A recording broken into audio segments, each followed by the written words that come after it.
Hello, Radhe Radhe, Ram Ram सभी के लिए। आप सभी का स्वागत है आपके अपने चैनल ज्ञान शिक्षा में। देखिए, हम लोग एमएड फर्स्ट सेमेस्टर के पेपर सॉल्व कर चुके हैं 103 तक। 104 सॉल्व नहीं हुआ था, तो इसको हम लोग अभी सॉल्व करते हैं। ठीक है, फिर कल से हम एक नया शेड्यूल स्टार्ट करेंगे, नई चीज़ स्टार्ट करेंगे, फिर वो देखेंगे। ठीक है, तो ध्यान रहे कि एमएड फर्स्ट सेमेस्टर का है ये, और बुकलेट डी है इसकी, और पेपर 104 है। ठीक है, methodology of educational research first. ठीक है, हमने बहुत अच्छी तरह से आपको समझाया था। और आपको एक बात और बता दूं कि इसमें जो प्रश्न बने हैं, टोटल 100 प्रश्न हैं। 100 प्रश्नों में से ये समझना आप लगभग 75 जो प्रश्न है ना, क्वेश्चन है ना, वो आपके संजय से आए हैं। ठीक है, जो हमने आपको पढ़ाया था ना, उससे आए हैं। आप देखेंगे तो आपको बिल्कुल अच्छी तरह समझ आएगा, आपने यदि पूरा पढ़ा होगा तो लगभग 70 से 75 क्वेश्चन जो आए हैं वो संजय पब्लिकेशन से ही आए हैं।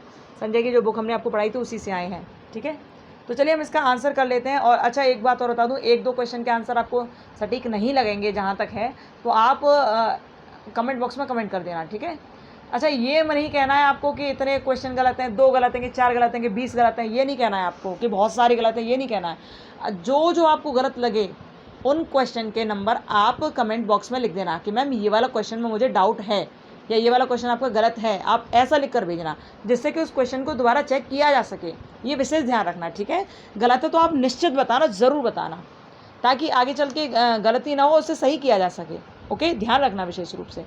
तो ये नहीं कहना कि इतने सारे गलत हैं, या एक गलत है या 2 गलत है। ये बताना है कि कौन से नंबर का गलत है, कौन सा क्वेश्चन गलत है, और आपकी नज़र में वो कौन सा सही उसका आंसर है। ठीक है, चलिए चलते हैं हम लोग पेपर 104 की तरफ। ये डी सीरीज़ है, ध्यान रखिएगा विशेष रूप से। डी सीरीज़ है ये, और पेपर 104 है एमएड फर्स्ट सेमेस्टर का। यहाँ देखिए, यहाँ पर हम पूरा पढ़ के आपको नहीं सुनाएंगे, हम लोग केवल आंसर करेंगे। जो हमें बताए गए वो हम आपके सामने आंसर यहाँ पर हम रख रहे हैं। ठीक है, जो हमने पढ़ा है, जो उसमें देखा है। तो चलिए चलते हैं।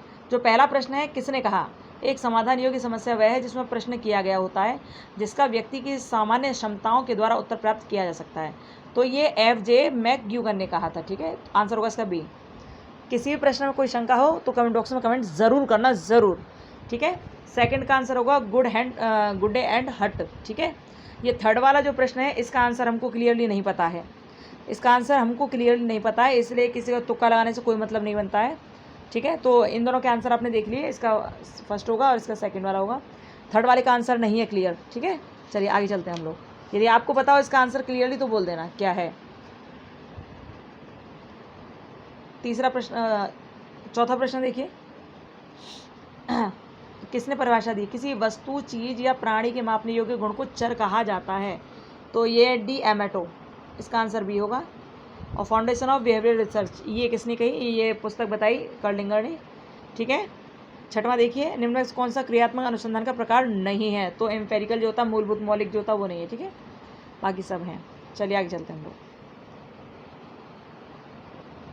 सातवां देखिए, सातवें का आंसर होगा कर्लिंगर। जो आठवां है, आठवें का आंसर होगा रिसर्च फॉर टीचर। ठीक है, क्या होगा? Research for teacher. प्रश्न क्या है? बकिंगम ने किस पुस्तक में सर्वप्रथम क्रियात्मक अनुसंधान का उल्लेख किया? तो इन्होंने अपनी पुस्तक ये लिखी थी, रिसर्च फॉर टीचर। इसमें बताया था एक्शन रिसर्च के बारे में। ठीक है, अब नौवां देखिए प्रश्न, त्रैमासिक पत्रिका प्राइमरी टीचर प्रकाशित कौन करता है? तो टीचर के लिए तो NCTE करती होगी। ठीक है, NCTE। ओके, ए आंसर होगा इसका, ए। ए सही है क्या? नहीं, त्रैमासिक पत्रिका जो करती है ये करती है NCERT। ठीक है, टीचर के लिए, लेकिन करती है NCERT। ओके, और कहाँ से करती है? न्यू दिल्ली से। न्यू दिल्ली से करती है त्रैमासिक परीक्षा। ध्यान रखना, सॉरी, क्योंकि ये जर्नल है, ये क्वार्टरली जर्नल है, ये पत्रिका है ये, तो इसलिए ये कौन करता है? NCERT करती है इसे, न्यू दिल्ली से। ठीक है, NCT नहीं, NCERT। ओके, चलिए आगे चलते हैं। ये आंसर है इसका, ये इसका आंसर है फोर्थ वाला, और इसका आंसर क्या है? ये कर्लिंगर। ठीक है, चलिए 10वां देखिए, 10वें का आंसर होगा डी। 11वें का आंसर, तो 11वें का आंसर जो होगा JW बेस्ट होगा। ठीक है, अब मानव संसाधन विकास का संबंध किससे? ये तो इकोनॉमी से होता है, ये इकोनॉमिक्स। सी आंसर आप इसका लगाएंगे, ठीक है, सी। 13वां देखिए, 13वें का आंसर होगा साइकोलॉजी एंड एजुकेशन। क्या? Psychology and education. अधिगम और स्मृति से संबंधित पूछा गया है, तो साइकोलॉजी एंड एजुकेशन, ठीक है। आगे चलते हैं। 14वां देखिए, एक्शन रिसर्च का संबंध किससे होता है? तो इसका होता है तत्कालिक समस्याओं से, ठीक है, तत्कालिक समस्या से। अच्छा, एक बात और आप ध्यान रखो कि एक्शन रिसर्च का जो प्रयोग किया जाता है ना, वो विद्यालय में भी किया जाता है, ठीक है, विद्यालय से भी इसका संबंध होता है, छात्रों से भी होता है, शिक्षकों से भी होता है, सबसे होता है। तो यहाँ पर हम विद्यालय को इग्नोर नहीं कर सकते हैं, है ना। तो होता तो इसका तत्कालिक समस्याओं से, इसमें तो कोई डाउट है ही नहीं, होता तो इसी से है, लेकिन इसमें नवीन खोज भी की जाती है और विद्यालय से भी इसका संबंध होता है, क्योंकि विद्यालय में होता है अधिकतर ही, है ना। तो इसका हम उपरोक्त सभी लगाएंगे, क्या लगाएंगे? डी लगाएंगे इसका आंसर, ठीक है। तत्कालिक समस्या तो है ही है, लेकिन विद्यालय को भी हम लोग इग्नोर नहीं कर सकते, नकार नहीं सकते यहाँ पर, ठीक है। तो इस आंसर डी लगाएंगे। 15 देखिए, अब देखिए देखते हैं कि वो लोग क्या आंसर सही मानते हैं, लेकिन इसमें विद्यालय भी है, नई खोज भी है और तत्कालिक समस्या तो है ही है, ठीक। 15वां देखिए, 15 में क्या होगा? Researcher himself. 16वां देखिए, क्रियात्मक अनुसंधान किसके लिए उपयोगी है? तो सभी के लिए है, ये डी लगाइए, ओके। किसने परिभाषित किया? अब ये पूछा है ये परिभाषा किसने दी थी? तो कोरे ने दी थी। ये क्या परिभाषा है? क्रियात्मक अनुसंधान उस प्रक्रिया का नाम है जिसका उद्देश्य कार्यों को व्यवस्थित रूप से सुधारना है। एम कोरे, है ना। ये देखिए, हम आपसे फिर कह रहे हैं कि यदि आपको किसी प्रश्न में डाउट हो तो कमेंट बॉक्स में लिख देना कि मैम इस वाले प्रश्न का उत्तर है वो मुझे सही नहीं समझ आ रहा, या ये गलत है, या कुछ भी जो भी आपको लगे कहना, आप कहना, ठीक है, जिससे हमें पता चले। चलिए 18वां देखिए, 18 का आंसर होगा सी, ठीक है, कर्लिंगर। क्या प्रश्न कहता है? परिकल्पना को दो या अधिक चरों के मध्य संबंध का कथन किसने माना है? तो कर्लिंगर ने माना है। परिकल्पना के कार्य क्या है? तो ये सभी इसके कार्य हैं। 20वां देखिए, दस्तावेजों के विश्लेषण में सहायक है। तो दस्तावेजों का जो विश्लेषण होता है वो लाइब्रेरी पुस्तकालय, ठीक है। और ऐतिहासिक शोध के कितने उपागम हैं? तो ऐतिहासिक शोध के 3 उपागम होते हैं, गुणात्मक, मात्रात्मक, मिश्रित, है ना। चलिए आगे चलते हैं।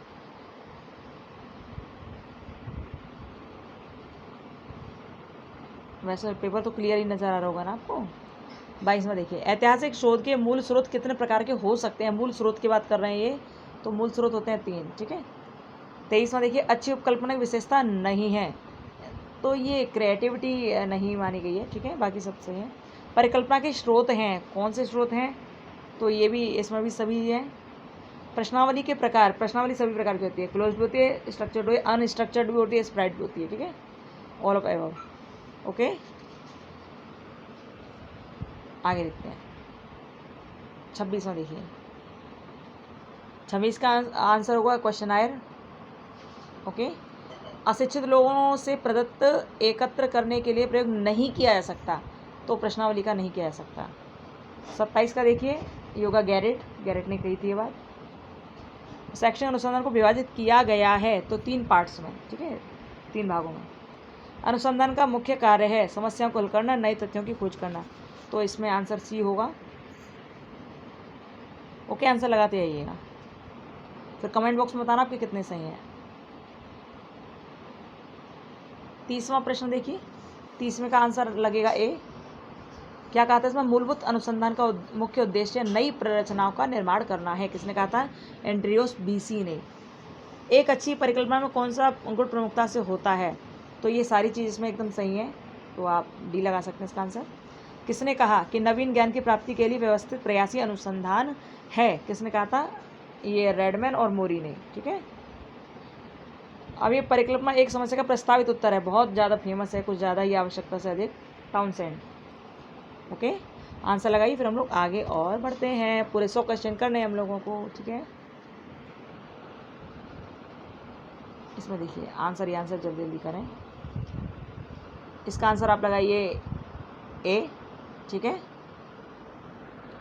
और जो 35वां आंसर है उसका आप लगाइए डी। 36 का आंसर आप क्या लगाएंगे? परिकल्पना की अधिक आवश्यकता होती है, तो किसमें होती है? एक्सपेरिमेंटल रिसर्च में, ठीक है, एक्सपेरिमेंटल रिसर्च में। हिस्टोरिकल में होती है, सर्वेक्षण के एक पार्ट में होती है, और प्रयोगात्मक में पूरे में होती है, तो सी इसका आंसर होगा। हाइपोथेसिस इज द ये कौन सा है? थर्ड, ठीक है, थर्ड, कहीं कहीं सेकंड भी दे रखा है, लेकिन संजय वाली जो बुक है इसमें थर्ड दे रखा है क्लियरली। हमने आपको जो ऑब्जेक्टिव क्वेश्चन कराए थे उसमें क्लियरली दे रखा है, ठीक है। थर्ड, चलिए, हाइपोथेसिस इज परिकल्पना होती कैसे, मतलब क्या परिकल्पना होती है, तो ये अनुमानित समाधान होता है समस्या का, ठीक है। कैसा होता है, अप्रॉक्सीमेट सॉल्यूशन। अब रिसर्च इन एजुकेशन, इस पुस्तक को किसने लिखा है, तो जॉन डब्ल्यू बेस्ट ने लिखा है। शून्य परिकल्पना को यह भी कहा जा सकता है, क्या कहते हैं, शून्य परिकल्पना को, तो सांख्यिकी उपकल्पना, ठीक है, स्टैटिकल हाइपोथेसिस भी कहते हैं। और ये किसका कथन है, इस कथन के बारे में क्या कहा गया है, देखो ये जो कहा है ना, समग्र उन समस्त लोगों, वस्तुओं अथवा तथ्यों का समूह है जो किसी परिभाषित व पूर्व निश्चित विशेषताओं के क्षेत्र में आते हों। तो इसके बारे में बताया गया है कि ये जो कथन है ना, ये किसने कहा, ये कहा था पॉलेट एंड हंगलर ने, ठीक है, HUNGLER, हंगलर, इन्होंने कहा था, पॉलेट एंड हंगलर ने कहा था ये। अब इसमें तो वो आंसर हमको कहीं नज़र आ नहीं रहा है कि वो क्या है, पॉलेट एंड हंगलर, इसमें तो कहीं नज़र आ नहीं रहा है, तो आंसर ये लोग क्या कहेंगे पता नहीं, हमको क्या लगाएंगे इसका आंसर, ठीक है। तो ये इसको हम लोग नहीं बिल्कुल क्लियर कर रहे हैं इसको, ठीक है। आपको पता हो तो बता देना इसका आंसर, लेकिन जो देखा गया है वो इसका आंसर ये दे रखा है, पॉलेट एंड हंगलर, ठीक है। लेकिन इन्होंने ये 4 ऑप्शन दे रखे हैं, तो इनमें से कोई ना कोई होगा, हो सकता है सी वाला हो सकता है ये चेन वाला हो। आंसर तो ये है मुख्य रूप से। चलो देखते हैं क्या ये लिखते हैं। कुछ क्वेश्चन तो ऐसे हैं जो कहीं मिले ही नहीं है कहीं भी। ओके, चलो 42 में देखिए, an introduction to educational research, ये किसने लिखी है, तो देखो इसमें जहोदा का नाम भी आ रहा है, ठीक है। इसमें भी एक जगह ये मिला था, जहोदा का नाम भी इसमें लिखा है, लेकिन जो मुख्य रूप से मिल रहा है वो मटलर है, मटलर, MERTLER, ये नाम मिल रहा है बार बार, ठीक है, CRAIG, क्रेग ए मटलर, ये वाला नाम मिल रहा है बार बार। जहोदा का नाम भी इसमें आ रहा है, जहोदा का नाम भी देखते हैं। इन्होंने ऐसे ऐसे प्रश्न रखे हैं, प्रश्न तो सही होंगे खैर, लेकिन इनके वास्तविक वो कौन है, लेखक कौन है, यहाँ बड़ा परेशानी सी आ रही है बार बार ना। तो इसके मटलर बताए जा रहे हैं, मटलर, ठीक है। देखते हैं ये लोग आंसर क्या देते हैं। ओके, चलिए, न्याय दर्शन की त्रुटियाँ कितने प्रकार की होती हैं, तो 2 प्रकार की होती हैं। इसमें आप ये जहोदा लगा सकते, ठीक है। और ये देखिए 44वां, देखिए इसका आंसर 2 लगाएंगे। 44वां देखिए, 44वां आंसर गुड एंड हर्ट है। 45वां देखिए, 45 का आंसर आप स्टैटिक्स लगाएंगे, ठीक है, स्टैटिक्स, सांख्यिकी। 46 देखिए, 46 का आंसर लगाएंगे इमेजिनेशन, ठीक है। कौन सा तथ्य प्रतिदर्श से संबंधित नहीं हो सकता, तो कल्पना नहीं हो सकती। अब इसमें क्या लगाएंगे, साधारण यादृच्छिक, यानी कि सैंपल रैंडम सैम्पलिंग। इसमें कौन कौन से मेथड होते हैं और कौन सा इसका मेथड नहीं है, तो कोटा सैम्पलिंग नहीं है, कोटा मेथड नहीं है, डी आंसर लगाएंगे इसमें। असंभाव्य न्यायाधीश का प्रकार नहीं है, असंभाव्य यानी कि जो नॉन प्रोबेबिलिटी है, वो कौन सा है इसमें, जो वो कौन सा नहीं है, तो क्लस्टर नहीं है, ठीक है, ये संभाव्य में आता है, संभाव्य में आता है, ठीक है, ये प्रोबेबिलिटी वाले में आता है। 49 देखिए, 49 का आंसर आप लगाएंगे बी, ठीक है, बी लगाएंगे इसमें आंसर, क्योंकि ये कौन सा, ये नॉन प्रोबेबिलिटी में है। चलते हैं 50वें प्रश्न की ओर। 50वां आंसर क्वेश्चन देखिए, तो इसमें आप बोथ टाइप लगाएंगे। 51 में देखिए, 51 का आप बी लगाएंगे, कर्लिंगर, ठीक है। 52 का देखिए, इसमें डी लगाएंगे, ऑल ऑफ द एबव। 53 देखिए, the sample is not used in, तो ये न्यायाधीश का प्रयोग कहाँ नहीं किया जा सकता, नहीं किया जाता, तो हिस्टोरिकल रिसर्च में न्यायाधीश का प्रयोग नहीं किया जाता है, हिस्टोरिकल रिसर्च लिखेंगे आप, ठीक है। आगे चलते हैं। 54 देखिए, 54 में आप बोथ लगाएंगे, और 55 देखिए, इसमें एक्सपेरिमेंटल पॉपुलेशन, बाकी तीनों पॉपुलेशन होती हैं, एक्सपेरिमेंटल नहीं देखी गई, एक्सपेरिमेंटल ग्रुप वगैरह होते हैं, ठीक है। अब देखिए 56 देखिए, संभाव्य न्यायाधीश के प्रकार हैं, तो ये सभी हैं। और असंभाव्य के कौन कौन से हैं, तो ये भी इसमें सभी हैं। आगे चलते हैं आगे के प्रश्न की ओर। 58वां प्रश्न, अनुसंधान कर्ता का नाम दिया जाता है, कहाँ दिया जाता है? ऑन द बोथ पेजेस, ठीक है, इनर पर और शीर्षक पर भी, ठीक है। संदर्भ ग्रंथ सूची कहाँ आती है? परिशिष्ट में आती है। पता है संजय पब्लिकेशन के जो ऑब्जेक्टिव क्वेश्चन हमने आपको कराए थे ना, कुछ क्वेश्चन तो बिल्कुल ऐसे के ऐसे ही दे दिए, बिल्कुल वही। और कुछ बीच में जो हमने आपको पढ़ाई थी किताब, उसमें बीच में हमने पूरा एक्सप्लेन करके बताया था, उसमें से दिए हैं बहुत सारे प्रश्न, ठीक है। तो 75% तक इसमें क्वेश्चन बने हैं उसी संजय पब्लिकेशन से, ठीक है। आगे देखिए, research method in social relation किसने लिखी? ये तो आप इसका लगाएंगे जहोदा, ठीक है, जहोदा। अच्छा, इन बुक्स में बड़ा कन्फ्यूज़न हो रही है, सब बुक्स में बड़ा कन्फ्यूज़न हो रही है। इस बुक का जो क्लियरली इसके जो लेखक का नाम मेंशन किया गया है, लिखा गया है, वो है एम जड। क्या है? चार्ल्स एम जड, ठीक है, चार्ल्स एम जड, ठीक है। ये नाम दे रहे हैं बार बार, ये नाम है उसमें, लेकिन जहोदा और कुछ लोगों ने मिलकर भी, क्या हुआ ये,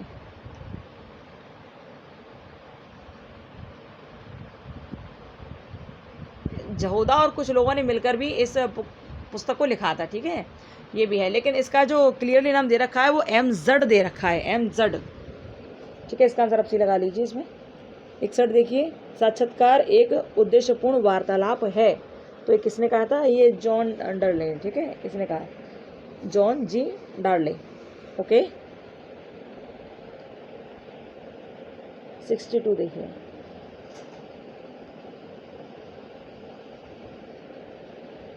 क्रियात्मक अनुसंधान के लिए कौन कार्य कर रहा है? तो एनसीईआरटी कर रही है। कौन कर रहा है?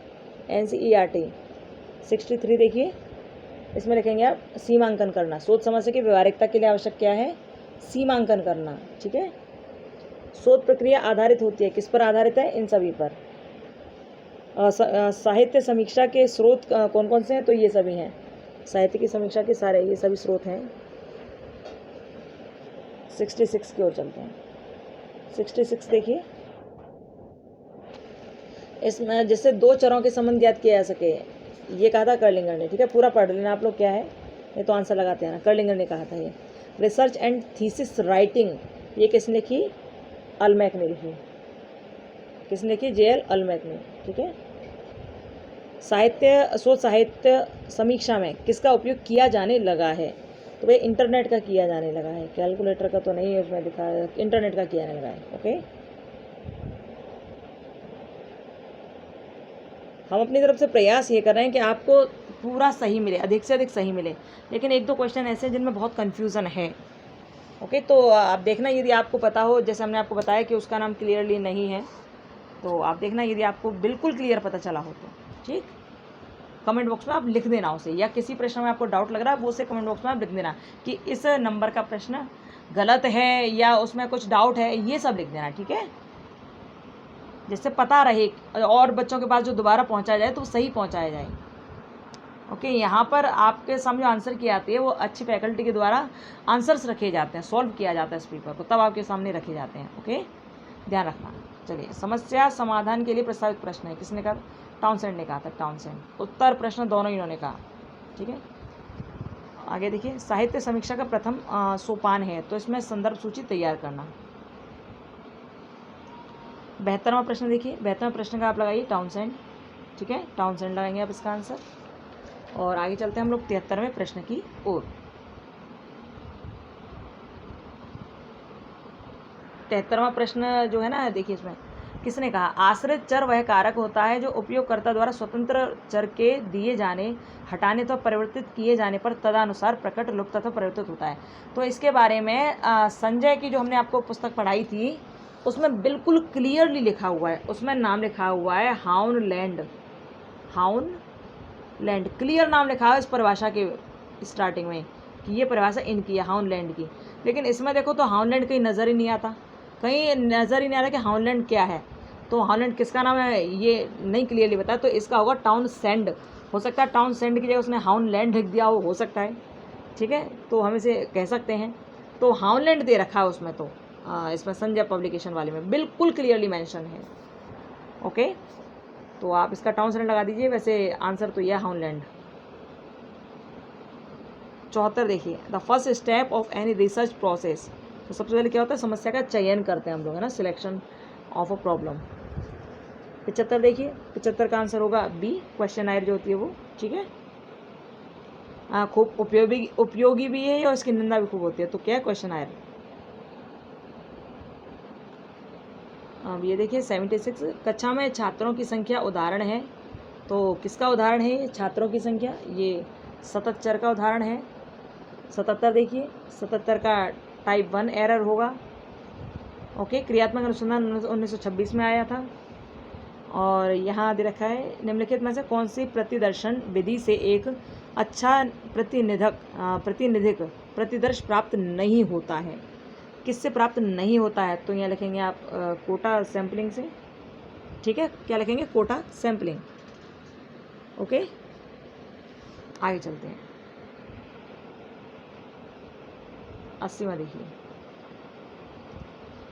शिक्षण क्रियात्मक अनुसंधान का जनक कौन है। अच्छा, अब इसके बारे में आपको एक बात बताऊं कि इसके शब्द के बारे में सबसे पहले किसी और ने बताया, हाँ, और इसका फादर कोई और कहा जाता है, प्रतिपादक कोई और कहा जाता है, सब कुछ इसमें अलग अलग है। तो स्टीफन एम कोरे इसके प्रतिपादक कहे जाते हैं, स्टीफन एम कोरे। लेकिन जब सेकेंड वर्ल्ड वार हुआ था ना, तो उस समय एक जॉन कोलियर नाम के एक व्यक्ति थे। कौन थे, जॉन कोलियर, जॉन कोलियर, ठीक है, कोलियर। तो सेकेंड वर्ल्ड वार जब चल रहा था तब 1945 में इन्होंने पहली बार एक्शन रिसर्च शब्द का प्रयोग किया था, जॉन कोलियर ने, ठीक है, पहली बार इन्होंने इस शब्द का प्रयोग किया था।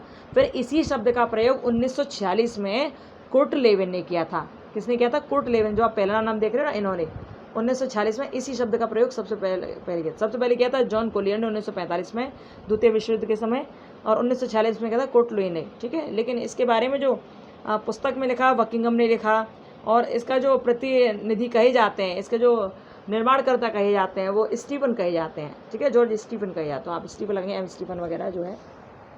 ओके, चलो आगे चलते हैं। कैसे देखिए, आगमन विधि का प्रतिपादन किसने किया, तो बेकन ने किया था।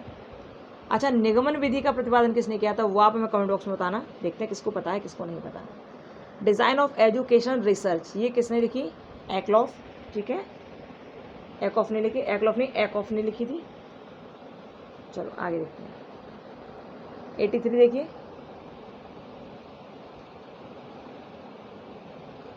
83 का आंसर डी लगाएंगे, ठीक है, डी। और 84 का आंसर क्या लगाएंगे, 84 का आंसर लगाएंगे डी।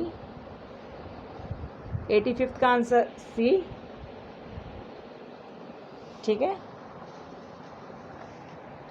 यहाँ लास्ट वाला कहा जा रहा है, ठीक है, ये मत कहना कि फर्स्ट वाला ही उद्देश्य, फर्स्ट वाली चीज़ नहीं मानी जा रही, उद्देश्य मानी जा रही लास्ट, यानी कि सर्वोपरि उद्देश्य क्या है, ये प्रदत्त विश्लेषण चाहता क्या है, मतलब इसका मुख्य उद्देश्य क्या है, तो अर्थपूर्ण निष्कर्षों की प्राप्ति, ठीक है। चलिए 86 देखिए, 86 का आंसर होगा स्तरीय, यानी कि स्ट्रेटिफाइड सैम्पलिंग। 87 देखिए, शोध का उपकरण है, तो क्या है, ये सभी हैं, क्वेश्चनर और इंटरव्यू और ऑब्जर्वेशन सभी हैं। Action research originated in America से ऑरिजिनेटेड हुई थी, ध्यान रखना इस बात को, ठीक है। कब, 1945 में, कब, 1945 में, वर्ल्ड वार के टाइम, सेकेंड वर्ल्ड वार के टाइम, ठीक है, ध्यान रखना है, कहाँ से, अमेरिका से। अब 89 देखिए, 89 का आंसर होगा ए, इंट्रोडक्शन। न्यायाधीश प्रतिनिधित्व करता है, किसका प्रतिनिधित्व करता है, जनसंख्या का, ओके, जनसंख्या का। द्विपक्षीय परीक्षण क्या है, ये दिशाविहीन परिकल्पना है, नॉन डायरेक्शनल हाइपोथेसिस। शोध प्रपत्र का रूप कैसा होना चाहिए, तो इसका भैया ये क्रिएटिव भी हो और क्रिटिकल भी हो, दोनों हो। सर्वेक्षण विधि का उपयोग होता है, किसमें होता है, अनुप्रस्थ में, ठीक है, इसमें लॉन्गिट्यूडनल अनुदैर्ध्य अनुप्रस्थ है, इन क्रॉस सिलेक्शन अप्रोच में। हो सकता है बहुत बच्चों के बहुत गलत गए हों, तो परेशान मत होना, ठीक है। आपको पास होने के लिए 20 क्वेश्चन सही होने चाहिए, और आपके ज़्यादा सही नहीं है तो कोई दिक्कत नहीं है, दुखी मत होना किसी भी तरह से, ठीक है। सेकंड सेमेस्टर के लिए तैयारी करना अच्छी से, उसमें बहुत अच्छा आ जाएगा, कोई दिक्कत वाली बात नहीं है। आपके ही नहीं, सबके गलत हुए होंगे, बहुत गलत हुए हैं सबके, ठीक है। अब देखिए मेथोडोलॉजी ऑफ एजुकेशन रिसर्च किसने की? लोकेश कोल। एड्स टू एजुकेशन रिसर्च कहाँ से प्रकाशित होती है? लंदन यूनिवर्सिटी से, ठीक है, लंदन यूनिवर्सिटी से प्रकाशित होती है। किसने क्रियात्मक अनुसंधान को इस प्रकार प्रकाशित किया? क्रियात्मक अनुसंधान वह अंतःक्रियात्मक प्रक्रिया है जो सहभागियों की संचालित क्रियाओं से संबंध रखती है। देखो बताया इसका आंसर ये है, MC थ्रेट, आंसर ये बताया है, लेकिन हमसे ये कहा है कि ये डाउटफुल क्वेश्चन है, ठीक है। जो कुछ लोगों की परिभाषा, कुछ लोगों की किताब ऐसी है जो नहीं समझ आ रही है उनको, ठीक है। तो आंसर इसका बताया तो ए है, लेकिन डाउटफुल क्वेश्चन है, तो आप देखना, आपको यदि इसको क्लियर इसका नाम कहीं मेंशन हुआ हो, आपने देखा हो तो बताना, ठीक है। बताया इसका आंसर ए है। मैं 97 देखिए, क्रियात्मक अनुसंधान का क्षेत्र कैसा है? तो इसका जो क्षेत्र है ना वो नैरो है, क्योंकि स्कूल और विद्यार्थियों तक सीमित है, ये पूरे देश तक सीमित नहीं है, स्कूल विद्यार्थी तक इस तरह से सीमित है, तो इसका नैरो है एरिया। और जो फंडामेंटल रिसर्च होती हैं उसका बहुत व्यापक क्षेत्र होता है, बहुत ज़्यादा। 98 देखिए, शोध अध्ययनों का लक्ष्य एवं उद्देश्य क्या है? तो इसका जो उद्देश्य लक्ष्य है वो सब है इसमें, मूल प्रश्न का उत्तर ज्ञात करना, समस्या का समाधान, विकास सुधार। ओके 99 देखिए, क्रियात्मक अनुसंधान में अनुसंधान उपभोक्ता होता है, कौन था? स्वयं रिसर्चर, स्वयं सेल्फ रिसर्चर, ठीक है। अब शोध प्रक्रिया में कितने सोपान का अनुसरण किया जाता है? तो 6 का किया जाता है।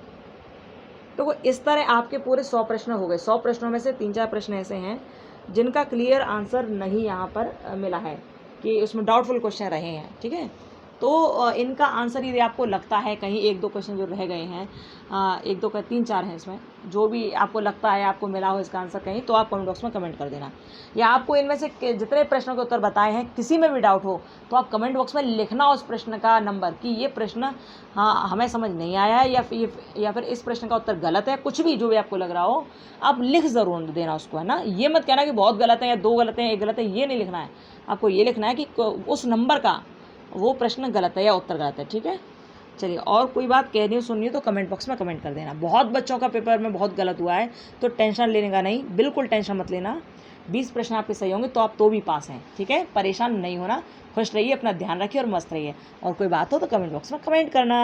हम लोग फिर मिलेंगे, आप अपना ध्यान रखिए। Okay bye, Radhe Radhe, Ram Ram, bye bye.